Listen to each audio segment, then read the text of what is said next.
Yeah, hello and welcome to another update video on Ethereum. I wanted to start on the daily time frame just to show you how the micro patterns here that we show you on the smaller time frames are to be integrated in the larger time frame, bigger picture. And yeah, just to show you how they are currently nicely being filled in. The chart shows that the price has reacted to the support zone down here and the B wave low that formed in October 2023.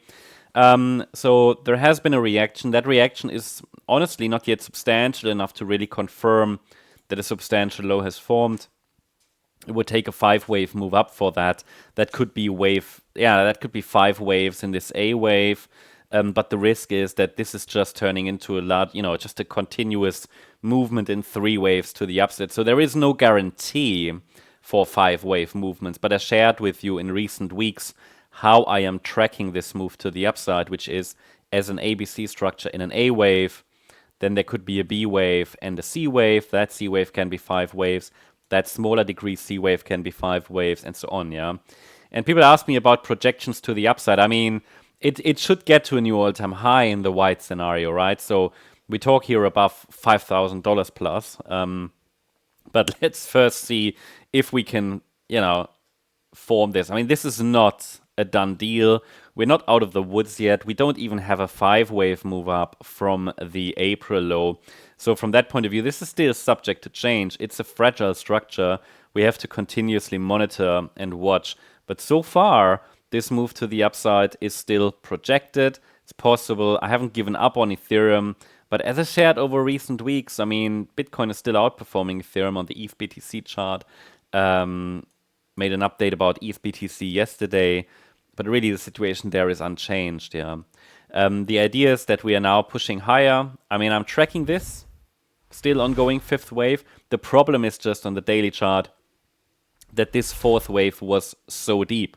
It was just too deep to be a clear 4th wave, but it's still technically valid.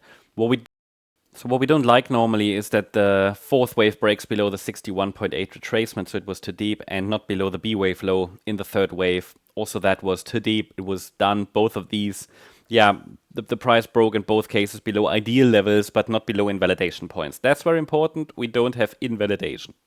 So it's very, very important. I mean, from a bearish point of view, the move down could be some kind of a C wave here. But that's not necessarily expected, even though, as I said before, as long as the downtrend locally is still unfolding, we're expecting lower prices in the short term, but we're very watchful. We're on the watch for a potential short-term upside reversal that could trigger the 5th wave up. So the white count is still what I prefer, even though in the short term I was focusing on lower prices until we would get a signal. And that signal came yesterday.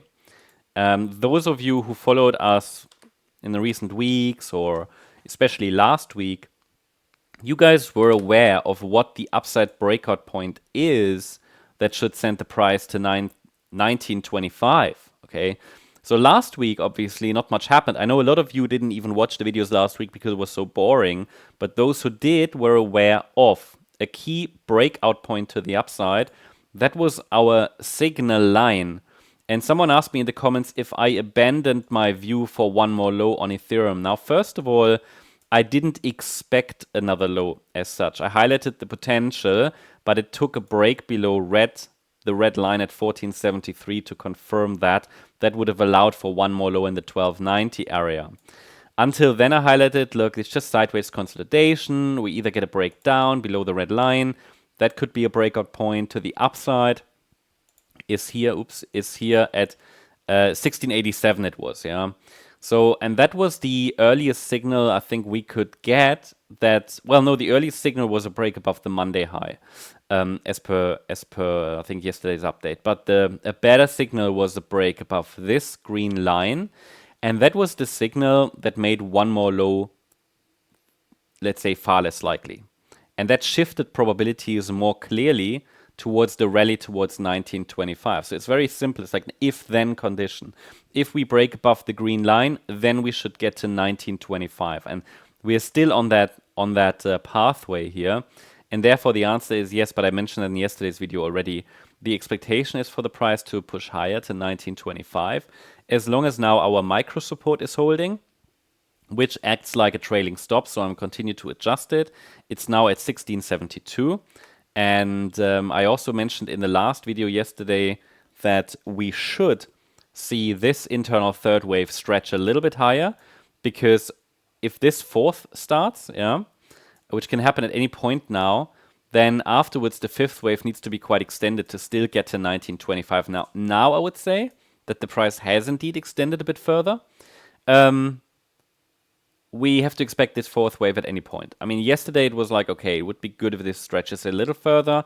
It can still do that. I think the third has still a bit of room, but I'm just saying expect that internal fourth at some point.